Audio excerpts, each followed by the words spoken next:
दोस्तों, पिछले 15 दिनों से लगातार डोनाल्ड ट्रंप हार रहा है। ट्रंप धमकी तो ताबड़तोड़ दे रहा है, लेकिन पूरी दुनिया इसे इग्नोर कर रही है। अब यूरोप को ही ले लीजिए, भारत की तरफ आ गया है। इसके साथ ही चीन, भारत एक जोड़ प्लान बना रहा है। अब भारत के आगे ट्रंप की हर चाल उलटी पड़ती दिख रही है। दुनिया की आर्थिक और वैश्विक राजनीति में इस वक्त ऐसा भूकंप आया है जिसकी गूंज वॉशिंगटन के व्हाइट हाउस से लेकर वॉल स्ट्रीट तक, ब्राल्स के गलियारों से लेकर बीजिंग की सत्ता की दीवारों तक साफ सुनाई दे रही है।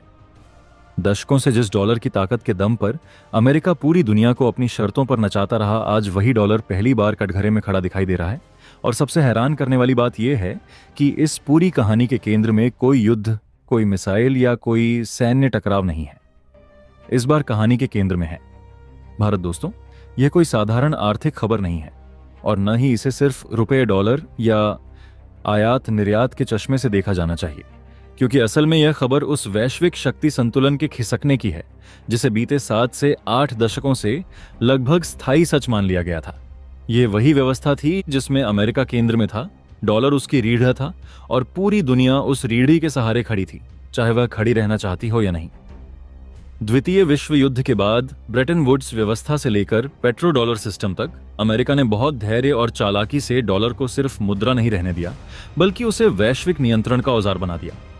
तेल खरीदना हो तो डॉलर, गैस लेनी हो तो डॉलर, रक्षा सौदे हों या कर्ज, अंतर्राष्ट्रीय संस्थानों से मदद चाहिए तो भी डॉलर। धीरे धीरे हालत यह हो गई कि डॉलर के बिना वैश्विक अर्थव्यवस्था में सांस लेना भी मुश्किल लगने लगा। यही वजह थी कि अमेरिका को किसी देश पर हमला करने के लिए हमेशा सेना भेजने की जरूरत नहीं पड़ी। उसने बैंकिंग चैनल बंद किए, स्विफ्ट से बाहर किया, प्रतिबंध लगाए और पूरी की पूरी अर्थव्यवस्थाएं घुटनों पर आ गईं। ईरान, वेनेजुएला, लीबिया जैसे देशों ने इसका दर्द झेला और दुनिया ने यह सब देखते हुए भी खुद को असहाय पाया, क्योंकि विकल्प ही नहीं था।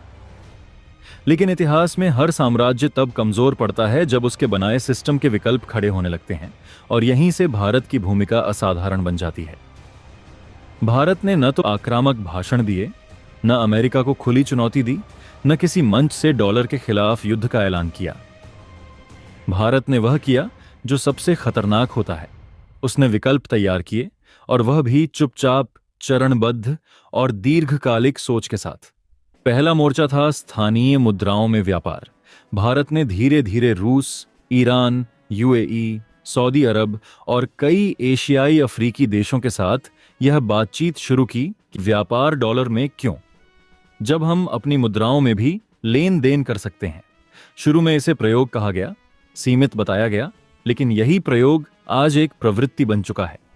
रूस से तेल की खरीद रुपये रूबल में हुई, जिससे भारत को सस्ता तेल मिला और रूस को प्रतिबंधों के बीच सांस लेने की जगह। यही मॉडल आगे अन्य देशों के लिए भी मिसाल बन गया। दूसरा मोर्चा था डिजिटल भुगतान और बैंकिंग नेटवर्क। यूपीआई सिर्फ भारत के लिए सुविधा नहीं रहा, बल्कि यह भारत की सॉफ्ट पावर बन गया। आज जब कई देश अपने भुगतान सिस्टम के लिए पश्चिमी कंपनियों पर निर्भर हैं, भारत अपना सिस्टम दूसरे देशों को ऑफर कर रहा है, बिना राजनीतिक शर्तों के, बिना नियंत्रण की धमकी के। यह सीधा सीधा उस एकाधिकार को चुनौती है जो दशकों से वीजा, मास्टरकार्ड और अमेरिकी वित्तीय संस्थानों के पास था। तीसरा और सबसे रणनीतिक मोर्चा था स्वर्ण भंडार। भारत ने पिछले कुछ वर्षों में अपने गोल्ड रिजर्व को तेजी से बढ़ाया है और यह कदम बहुत कुछ कहता है। इतिहास गवाह है कि जब भी कोई देश कागजी मुद्रा आधारित व्यवस्था पर भरोसा कम करने लगता है, तो वह सोने की ओर लौटता है। सोना किसी एक देश की मुट्ठी में बंद नहीं होता, न उस पर प्रतिबंध लगते हैं, न उसे एक बटन दबाकर फ्रीज किया जा सकता है। भारत ने यह समझ लिया कि आने वाला दौर बहुध्रुवीय होगा, जहां शक्ति सिर्फ एक राजधानी में केंद्रित नहीं रहेगी। इस पूरी रणनीति की सबसे दिलचस्प बात यह है कि भारत ने इसे कभी अमेरिका विरोध के रूप में पेश नहीं किया। भारत जानता है कि सीधी टक्कर अक्सर नुकसानदेह होती है, इसलिए उसने संतुलन की नीति अपनाई। अमेरिका से संबंध भी, लेकिन आत्मनिर्भरता की तैयारी भी। यही कारण है कि आज जब दुनिया में डॉलर के वर्चस्व पर खुलकर सवाल उठ रहे हैं, तो भारत पर उंगली उठाना आसान नहीं है। यह बदलाव किसी एक दिन में नहीं हुआ, न ही यह किसी एक फैसले का नतीजा है। यह वर्षों की सोच, अनुभव और इतिहास से सीखे गए सबक का परिणाम है। भारत ने देखा कि कैसे वैश्विक संस्थाएं अक्सर राजनीतिक हथियार बन जाती हैं, कैसे नियम ताकतवरों के लिए अलग और कमजोरों के लिए अलग होते हैं। इसी समझ ने भारत को यह एहसास कराया कि असली संप्रभुता सिर्फ सीमाओं की रक्षा से नहीं आती, बल्कि आर्थिक स्वतंत्रता से आती है। आज जब ब्रिक्स देश साझा मुद्रा की बात कर रहे हैं, जब एशिया अफ्रीका के कई देश डॉलर से इतर विकल्पों पर विचार कर रहे हैं, तो यह सब अचानक नहीं हुआ है। इसके पीछे वह माहौल है जो भारत जैसे देशों ने तैयार किया है। एक ऐसा माहौल जहां यह कहना अब असंभव नहीं रह गया कि डॉलर के बिना व्यापार नहीं हो सकता। अमेरिका की ताकत अभी खत्म नहीं हुई है, लेकिन उसकी अजेयता का भ्रम टूट रहा है, और यही सबसे बड़ा बदलाव है। यह कहानी किसी एक देश की जीत या हार की नहीं है। यह उस दुनिया की कहानी है जो धीरे धीरे एकाधिकार से बाहर निकलकर संतुलन की ओर बढ़ रही है। भारत इस बदलाव का अकेला नायक नहीं है, लेकिन वह उस पटकथा के सबसे अहम किरदारों में जरूर शामिल है। एक ऐसा किरदार जिसने बिना शोर किए, बिना धमकी दिए, सिर्फ समझदारी और रणनीति के दम पर यह दिखा दिया कि जब विकल्प खड़े हो जाते हैं तो सबसे मजबूत दिखने वाला सिस्टम भी सवालों के घेरे में आ जाता है। यह एक ठंडी, गणितीय और दूरदर्शी रणनीति थी। ब्रिक्स देशों के बीच स्थानीय करेंसी में लेना देन शुरू हुआ। डॉलर की मजबूरी खत्म होने लगी। डिजिटल पेमेंट सिस्टम सीमाओं के पार जाने लगे। यूपीआई जैसे सिस्टम दुनिया को यह दिखाने लगे कि भुगतान के लिए अमेरिका की मंजूरी जरूरी नहीं है। और यहीं से पहली बार दुनिया को एहसास हुआ कि व्यापार डॉलर के बिना भी संभव है। यही वह क्षण था जहां अमेरिका को सबसे बड़ा झटका लगा, क्योंकि अमेरिका दुश्मनों से लड़ना जानता है, लेकिन विकल्पों से लड़ना नहीं जानता। आप किसी देश पर टैरिफ लगा सकते हैं, आप किसी बैंक को सिस्टम से काट सकते हैं, आप प्रतिबंध लगा सकते हैं, लेकिन आप किसी विचार को बैन नहीं कर सकते। आप किसी विकल्प पर मिसाइल नहीं चला सकते। भारत ने वही किया जो अमेरिका रोक नहीं सकता था। एक ऐसा आर्थिक रास्ता खोला जो पूरी तरह वैध था, कानूनी था, और सबसे बड़ी बात, किसी के खिलाफ नहीं था। यह रास्ता सबके लिए खुला था, जो चाहे आए, जो ना चाहे ना आए। धीरे धीरे दुनिया ने इस रास्ते पर चलना शुरू कर दिया। अफ्रीका के कई देशों ने स्थानीय मुद्रा में सौदे शुरू कर दिए। एशिया में द्विपक्षीय व्यापार समझौते बढ़ने लगे। लैटिन अमेरिका से लेकर एशिया और अफ्रीका तक जिस तरह डॉलर के विकल्पों पर खुली और बेबाक चर्चा शुरू हुई, उसने वैश्विक अर्थव्यवस्था की जड़ों में छिपे उस डर को उजागर कर दिया जो दशकों से दबा हुआ था। और ठीक इसी ऐतिहासिक मोड़ पर भारत और यूरोपियन यूनियन के बीच हुई वह डील सामने आई जिसे आज mother on a fall deal कहा जा रहा है, क्योंकि यह सिर्फ व्यापारिक समझौता नहीं था, बल्कि उस मानसिक गुलामी से बाहर निकलने का ऐलान था जिसमें डॉलर को अनिवार्य मान लिया गया था। इस डील की सबसे बड़ी खासियत यही थी कि इसमें लेन देन के लिए डॉलर को केंद्र से हटाकर स्थानीय और वैकल्पिक मुद्राओं को जगह दी गई। और यही बात अमेरिका के लिए खतरे की घंटी बन गई, क्योंकि डॉलर की ताकत सिर्फ उसकी आर्थिक मजबूती से नहीं, बल्कि उसकी अनिवार्यता से आती रही है। जैसे ही अनिवार्यता पर सवाल उठता है, वैसे ही पूरी संरचना हिलने लगती है। और भारत ने यह बात बहुत पहले समझ ली थी कि आने वाला संकट सिर्फ युद्ध का नहीं, बल्कि भरोसे का होगा। इसलिए भारत ने चुपचाप लेकिन बेहद रणनीतिक तरीके से अपने विदेशी मुद्रा भंडार में सोने की हिस्सेदारी बढ़ानी शुरू की।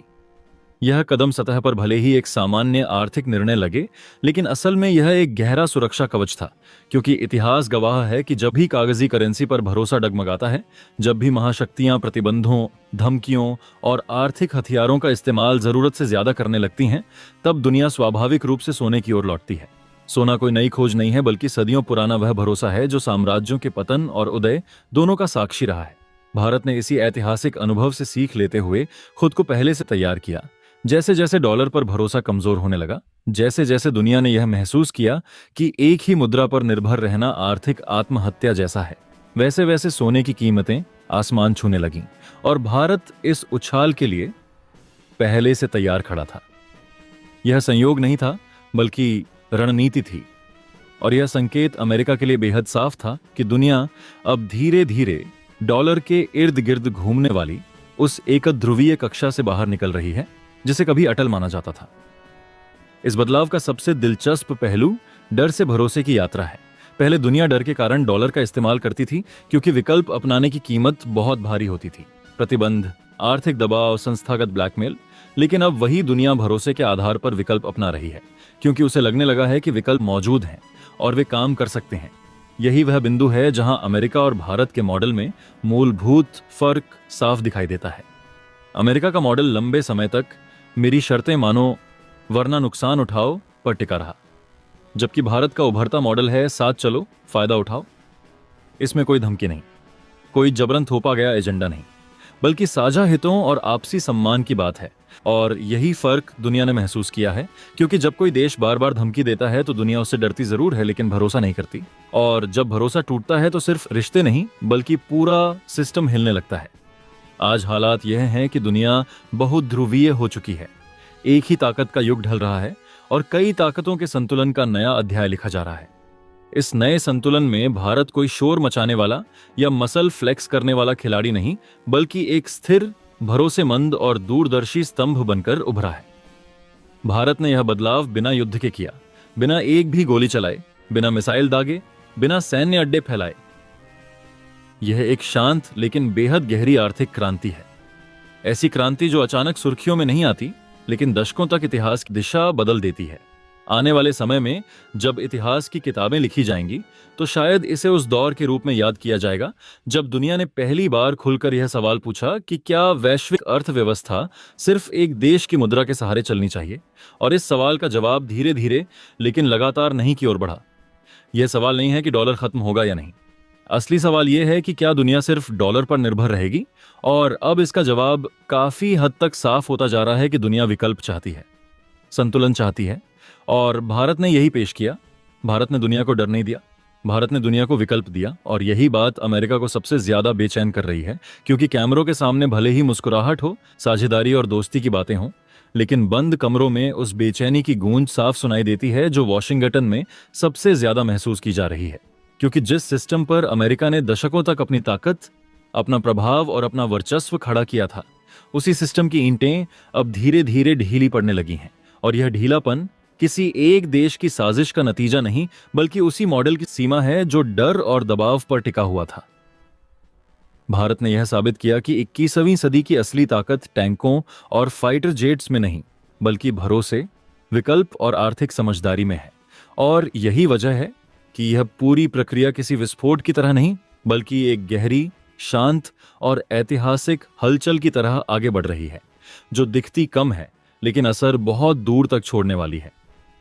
दोस्तों, अब कहानी सचमुच उस निर्णायक मोड़ पर आ चुकी है जहां इसके असर को केवल अंतर्राष्ट्रीय बाजारों के ग्राफ, शेयर इंडेक्स या विदेशी मुद्रा भंडार की रिपोर्टों तक सीमित करके नहीं देखा जा सकता, बल्कि इसकी गूंज सीधे अमेरिका के आम घरों, उसकी रसोइयों, पेट्रोल पंपों, किराए के मकानों और मध्यम वर्ग की जेबों में महसूस की जा रही है। क्योंकि जिस डॉलर को अमेरिका ने दशकों तक पूरी दुनिया में फैलाकर अपनी आर्थिक, राजनीतिक और सामरिक ताकत का आधार बना रखा था, वही डॉलर अब एक अजीब से चक्र में उल्टी दिशा में लौटने लगा है।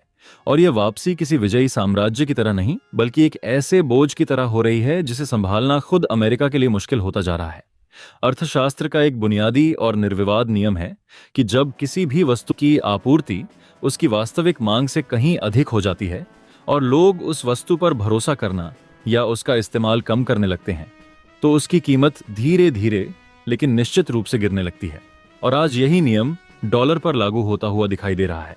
दशकों तक दुनिया को यह सिखाया गया कि अंतर्राष्ट्रीय व्यापार, तेल की खरीद बिक्री, हथियारों के सौदे, कर्ज, निवेश और यहां तक कि संकट के समय राहत पैकेज भी डॉलर के बिना संभव नहीं है। लेकिन 21वीं सदी के तीसरे दशक में तस्वीर बदलती दिख रही है। चीन, रूस, भारत, ईरान, अफ्रीका के कई देश और दक्षिण अमेरिका की उभरती अर्थव्यवस्थाएं अब धीरे धीरे लेकिन ठोस कदमों के साथ डॉलर से दूरी बना रही हैं। और यह दूरी किसी भावनात्मक या वैचारिक विरोध की वजह से नहीं, बल्कि ठंडे दिमाग से किए गए आर्थिक और रणनीतिक आकलन का नतीजा है।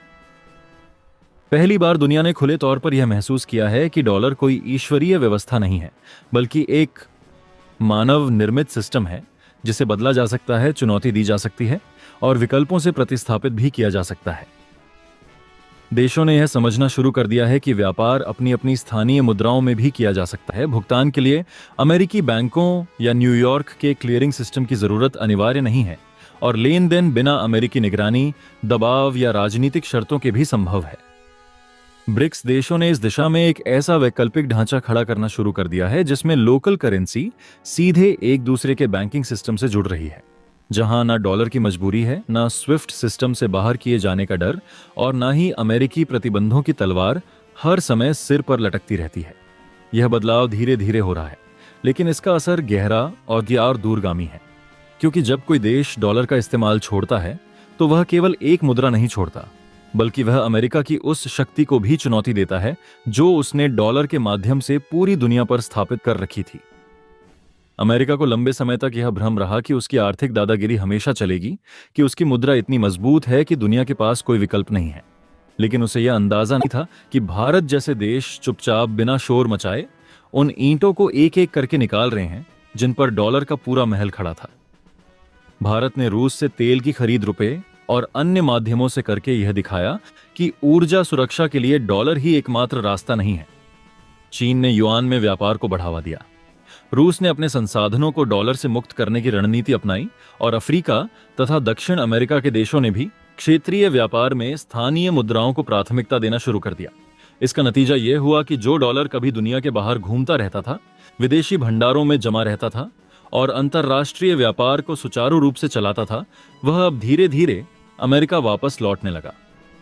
लेकिन जब डॉलर अमेरिका लौटा तो उसने वहां समृद्धि नहीं लाई, बल्कि एक नई समस्या को जन्म दे दिया। डॉलर की बाढ़ आने लगी, नोटों और डिजिटल डॉलर की संख्या बढ़ती चली गई, लेकिन उनके पीछे की वास्तविक उत्पादन क्षमता और मांग उस गति से नहीं बढ़ी। नतीजा यह हुआ कि डॉलर की कीमत गिरने लगी, महंगाई बढ़ने लगी और आम अमेरिकी परिवार की जिंदगी पर इसका सीधा असर पड़ने लगा। अमेरिका में रहने वाला मध्यम वर्ग, जो कभी वैश्विक आर्थिक ताकत का सबसे बड़ा लाभार्थी माना जाता था, अब खुद को बढ़ती कीमतों, घटती बचत और अनिश्चित भविष्य के बीच फंसा हुआ महसूस करने लगा। पेट्रोल और डीजल के दाम बढ़े, खाने पीने का सामान महंगा होता चला गया, किराए आसमान छूने लगे और स्वास्थ्य सेवाएं आम आदमी की पहुंच से बाहर होती चली गईं। जो अमेरिका खुद को सुपर इकोनॉमी, अवसरों की भूमि और स्थिरता का प्रतीक बताता था, वही अमेरिका अब अपने ही घर के अंदर महंगाई की आग में झुलसता हुआ दिखाई देने लगा। आम अमेरिकी नागरिक, जो वर्षों तक यह मानता रहा कि उसकी कठिनाइयों की वजह बाहर की दुनिया है, अब सवाल पूछने लगा है कि अगर हमारा देश इतना ताकतवर है, अगर हमारी मुद्रा इतनी मजबूत है, अगर हमारी सरकार दुनिया को नियम सिखाती है, तो हमारी जिंदगी इतनी मुश्किल क्यों होती जा रही है? यह सवाल केवल आर्थिक नहीं है, बल्कि राजनीतिक और सामाजिक भी है, क्योंकि जब लोगों की रोजमर्रा की जरूरतें पूरी होना मुश्किल हो जाती हैं, तो वे सिस्टम पर भरोसा खोने लगते हैं। डॉलर की वापसी ने अमेरिका के सामने यह कड़वा सच रख दिया है कि किसी भी मुद्रा की ताकत केवल छपाई की मशीनों या सैन्य शक्ति से नहीं टिकती, बल्कि वैश्विक भरोसे और वास्तविक आर्थिक संतुलन से टिकती है। जैसे जैसे दुनिया बहुध्रुवीय होती जा रही है, वैसे वैसे एक ध्रुवीय डॉलर सिस्टम की सीमाएं उजागर हो रही हैं। अमेरिका के लिए यह स्थिति इसलिए भी चुनौतीपूर्ण है क्योंकि दशकों तक उसने अपने बजट घाटे, युद्धों और सामाजिक खर्चों को डॉलर की वैश्विक मांग के सहारे छुपाए रखा। लेकिन अब जब वही डॉलर वापस लौट रहा है, तो उन छुपी हुई कमजोरियों का सामना करना पड़ रहा है। यह पूरी कहानी किसी एक रात में लिखी गई पटकथा नहीं है, बल्कि वर्षों से चल रही भू आर्थिक शतरंज का परिणाम है, जिसमें हर चाल के पीछे रणनीति, धैर्य और समय की समझ छिपी है। भारत, चीन और अन्य उभरती शक्तियां यह समझ चुकी हैं कि असली ताकत केवल हथियारों या भाषणों में नहीं, बल्कि वित्तीय स्वतंत्रता और विकल्पों के निर्माण में है। डॉलर का युग अचानक खत्म नहीं होगा, लेकिन यह तय है कि अब वह पहले जैसा सर्वशक्तिमान नहीं रहा। उसकी चमक फीकी पड़ रही है और उसका बोझ उसी देश पर भारी पड़ने लगा है जिसने कभी उसे पूरी दुनिया पर थोप दिया था। अमेरिका आज एक ऐसे चौराहे पर खड़ा है जहां उसे तय करना होगा कि वह बदलती दुनिया के साथ खुद को ढालेगा या फिर पुराने भ्रमों में उलझा रहकर अपने ही नागरिकों को बढ़ती महंगाई और अस्थिरता के हवाले करता रहेगा। और शायद यही इस पूरी कहानी का सबसे बड़ा और सबसे निर्णायक सवाल है। यहीं से अमेरिका की असली परेशानी शुरू होती है। अमेरिका की ताकत सिर्फ उसकी सेना नहीं थी, उसकी असली ताकत थी डॉलर की वैश्विक मांग। अमेरिका जितना चाहता था उतना कर्ज ले सकता था, क्योंकि पूरी दुनिया को डॉलर चाहिए था। लेकिन जैसे ही दुनिया ने डॉलर से दूरी बनानी शुरू की, वही कर्ज अमेरिका के लिए बोझ बन गया। फेडरल रिजर्व लगातार नोट छापता रहा, लेकिन उन्हें खरीदने वाले हाथ कम होते चले गए। यही वह पल था जहां डॉलर की कमजोरी खुलकर सामने आने लगी। महंगाई अब सिर्फ एक आर्थिक आंकड़ा नहीं रही, वह एक राजनीतिक मुद्दा बन चुकी है। अमेरिकी चुनावों में अब सबसे बड़ा सवाल यही है, डॉलर कमजोर क्यों हो रहा है? और इस सवाल का जवाब सीधे सीधे भारत की रणनीति से जुड़ता है। भारत ने इस पूरे खेल में खुद को कभी हीरो की तरह पेश नहीं किया। ना कोई विजय भाषण, न कोई आक्रामक प्रेस कॉन्फ्रेंस, न ही किसी देश को खुली चुनौती। भारत ने डिजिटल भुगतान, local currency trade, gold reserve और ब्रिक्स सहयोग, चारों मोर्चों पर एक साथ काम किया। यह कोई भावनात्मक राष्ट्रवाद नहीं था, यह एक ठंडी दिमाग से खेली गई शतरंज थी। और यही बात अमेरिका को सबसे ज्यादा परेशान कर रही थी, क्योंकि अमेरिका दुश्मन से लड़ना जानता है लेकिन विकल्प से लड़ना नहीं जानता। आप किसी देश पर बम गिरा सकते हैं, आप प्रतिबंध लगा सकते हैं, आप टैरिफ बढ़ा सकते हैं, लेकिन आप किसी विकल्प को बैन कैसे करेंगे? आप किसी विचार पर मिसाइल कैसे दागेंगे? भारत ने वही किया जो अब तक कोई नहीं कर सका। एक ऐसा समानांतर रास्ता खड़ा कर दिया जो अमेरिकी नियंत्रण से बाहर था लेकिन गैर कानूनी नहीं था। और यही बात अमेरिका के लिए सबसे खतरनाक साबित हुई। 2026 के बाद हालात और तेजी से बदलने लगे, इतनी तेजी से कि जो चीजें दशकों में बदला करती थीं, वे अब कुछ ही वर्षों में प्रासंगिक होने लगीं। और इसी उथल पुथल के बीच ट्रंप की टैरिफ वाली भाषा, जो कभी वैश्विक बाजारों को हिला दिया करती थी, धीरे धीरे एक ऐसे शोर में बदल गई जिसे दुनिया ने सुनना तो दूर, गंभीरता से लेना भी बंद कर दिया। क्योंकि जिन देशों पर टैरिफ लगाए जा रहे थे वे पहले ही उस मनोवैज्ञानिक डर से बाहर निकल चुके थे जो अमेरिका ने वर्षों तक डॉलर, बैंकिंग सिस्टम और प्रतिबंधों के जरिए पैदा कर रखा था। अमेरिका को यह भ्रम था कि वह दुनिया को सजा दे रहा है, कि वह अपने आर्थिक हथियारों से बाकी देशों को लाइन में खड़ा कर सकता है, लेकिन असल में वह खुद को उसी गति से अलग थलग करता जा रहा था। और यही वह मोड़ था जहां कहानी सिर्फ व्यापार घाटे, कर दरों या आयात निर्यात के आंकड़ों से आगे निकलकर इतिहास की दिशा बदलने लगी।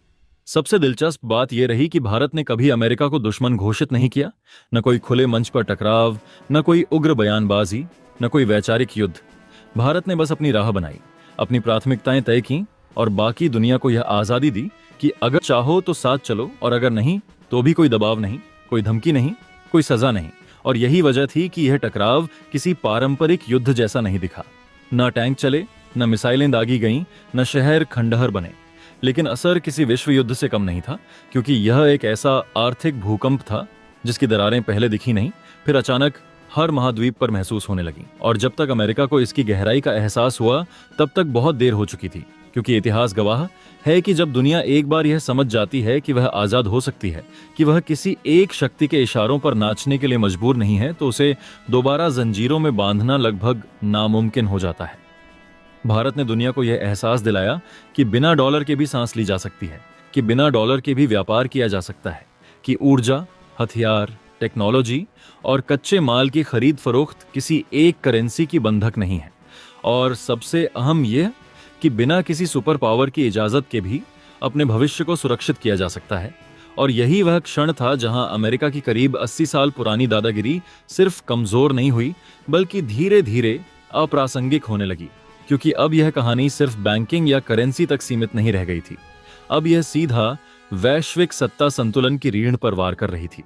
दशकों से अमेरिका जिस दुनिया का बॉस बना बैठा था, वह बॉस इसलिए था क्योंकि हर रास्ता उसके सिस्टम से होकर गुजरता था। बैंकिंग में स्विफ्ट, फाइनेंस में डॉलर, इंश्योरेंस में पश्चिमी कंपनियां, ट्रेड में नियमों का एकतरफा निर्धारण, शिपिंग में बीमा और भुगतान की शर्तें, हर जगह अमेरिकी पकड़ थी। और इस पकड़ का सबसे खतरनाक पहलू यह था कि यह दिखाई नहीं देती थी।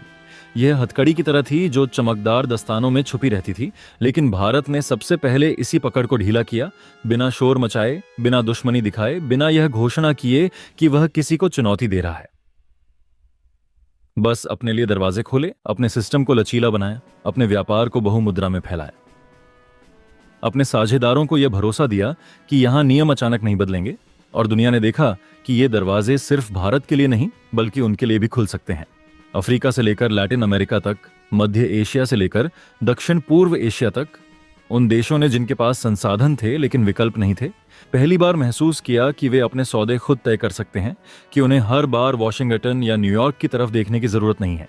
और यही वह बिंदु था जहां अमेरिका का सबसे बड़ा हथियार, डर, काम करना बंद करने लगा। क्योंकि डर तभी तक प्रभावी होता है जब तक विकल्प ना हो, और भारत ने विकल्पों का एक पूरा इकोसिस्टम खड़ा कर दिया।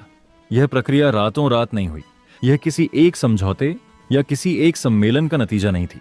यह वर्षों की रणनीतिक चुप्पी, धैर्य और आत्मविश्वास का परिणाम थी, जहां भारत ने न तो खुद को किसी गुट का नेता घोषित किया और न ही किसी वैचारिक झंडे के नीचे दुनिया को इकट्ठा करने की कोशिश की। उसने बस ये कहा, हम यहां हैं, हम स्थिर हैं, हम भरोसेमंद हैं और अगर आप बराबरी के आधार पर चलना चाहते हैं तो रास्ता खुला है। अमेरिका के लिए यह बात सबसे खतरनाक थी, क्योंकि वह ऐसी दुनिया से निपटना जानता था जो उससे डरती हो या उससे नफरत करती हो, लेकिन वह उस दुनिया को समझ ही नहीं पाया जो उसे अनदेखा कर रही थी, जो उसके बिना अपने रास्ते बना रही थी। और यही अनदेखी धीरे धीरे सबसे बड़ा झटका बन गई। टैरिफ लगाए गए, जवाब में बयान आए, फिर और टैरिफ लगे, लेकिन बाजारों ने प्रतिक्रिया देना बंद कर दिया। निवेशकों ने नए रास्ते खोज लिए, सप्लाई चेन ने खुद को पुनर्गठित कर लिया, और जो कभी अमेरिकी दबाव का केंद्र हुआ करते थे वे अब वैकल्पिक नेटवर्क का हिस्सा बन चुके थे। इस पूरी प्रक्रिया में भारत की भूमिका किसी क्रांतिकारी सेनापति की नहीं, बल्कि एक शांत आर्किटेक्ट की थी, जिसने ईंट ईंट जोड़कर एक ऐसा ढांचा खड़ा किया जिसमें शोर कम था लेकिन असर गहरा था। और शायद यही वजह है कि जब इतिहासकार इस दौर को देखेंगे तो वे इसे किसी युद्ध के नाम से नहीं, बल्कि एक संक्रमण के रूप में दर्ज करेंगे। एक ऐसा संक्रमण जहां सत्ता टैंकों से नहीं, बल्कि भुगतान प्रणालियों से, भाषणों से नहीं, बल्कि भरोसे से, और धमकियों से नहीं, बल्कि विकल्पों से बदली। और जब अमेरिका को यह समझ आया कि उसकी ताकत का आधार दुनिया की मजबूरी अब कमजोर पड़ चुका है, तब तक दुनिया यह सीख चुकी थी कि आजादी कोई नारा नहीं, बल्कि एक संरचना होती है जिसे एक बार खड़ा कर दिया जाए तो उसे गिराना आसान नहीं होता। और यही वह बिंदु था जहां यह साफ हो गया कि यह कहानी सिर्फ भारत या अमेरिका की नहीं, बल्कि उस दुनिया की है जो पहली बार यह महसूस कर रही थी कि वह किसी एक सिस्टम की कैदी नहीं है। और शायद इसी एहसास ने 21वीं सदी के उत्तरार्ध की दिशा तय कर दी। आज के वैश्विक हालात में सबसे बड़ा और सबसे असहज करने वाला सच यह है कि अमेरिका की वह आर्थिक और राजनीतिक ताकत जो दशकों तक पूरी दुनिया पर अदृश्य लेकिन निर्णायक दबाव बनाकर रखती थी, अब पहले जैसी असरदार नहीं रही। और यही बदलाव इस पूरी कहानी की धुरी है, क्योंकि जिन प्रतिबंधों को कभी आर्थिक परमाणु हथियार कहा जाता था, वे अब कई देशों के लिए सिर्फ एक असुविधा भर बनते जा रहे हैं। रूस इसका सबसे बड़ा उदाहरण है, जिस पर अभूतपूर्व प्रतिबंध लगाए गए, बैंकिंग सिस्टम से निकाला गया, डॉलर आधारित भुगतान तंत्र से काटने की कोशिश की गई, समुद्री बीमा से लेकर टेक्नोलॉजी तक हर मोर्चे पर घेराबंदी की गई।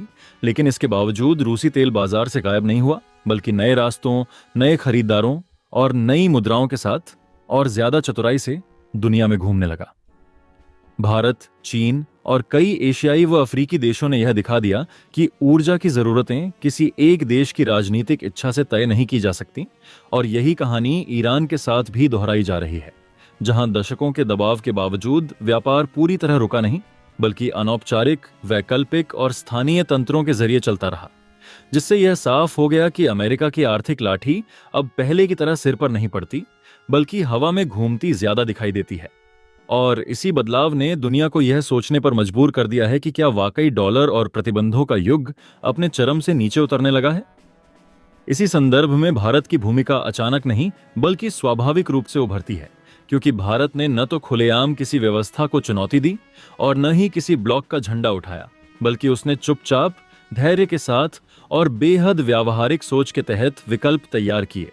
अफ्रीकी देशों के साथ स्थानीय मुद्राओं में व्यापार समझौते इसका सबसे ठोस उदाहरण है, जहां भारत न तो शर्तें थोपता है, न राजनीतिक वफादारी मांगता है, बल्कि बराबरी के स्तर पर साझेदारी की बात करता है। और यही फर्क दुनिया देख रही है, क्योंकि जिन देशों ने दशकों तक पश्चिमी संस्थाओं से कर्ज लिया, शर्तें झेली और अपनी नीतियों पर बाहरी दखल स्वीकार किया, वे अब ऐसे साझेदार की तलाश में हैं जो उन्हें सम्मान दे, न कि निर्देश। और भारत इस खाली जगह को भरता हुआ दिखाई दे रहा है।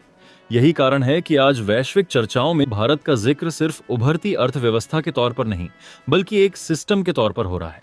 एक ऐसा सिस्टम जो सप्लाई चेन, फाइनेंस, टेक्नोलॉजी, कूटनीति और रणनीति को एक साथ जोड़कर चलता है। और यही बात अमेरिका को सबसे ज्यादा परेशान कर रही है, क्योंकि यह चुनौती किसी एक मोर्चे पर नहीं, बल्कि पूरे ढांचे पर है।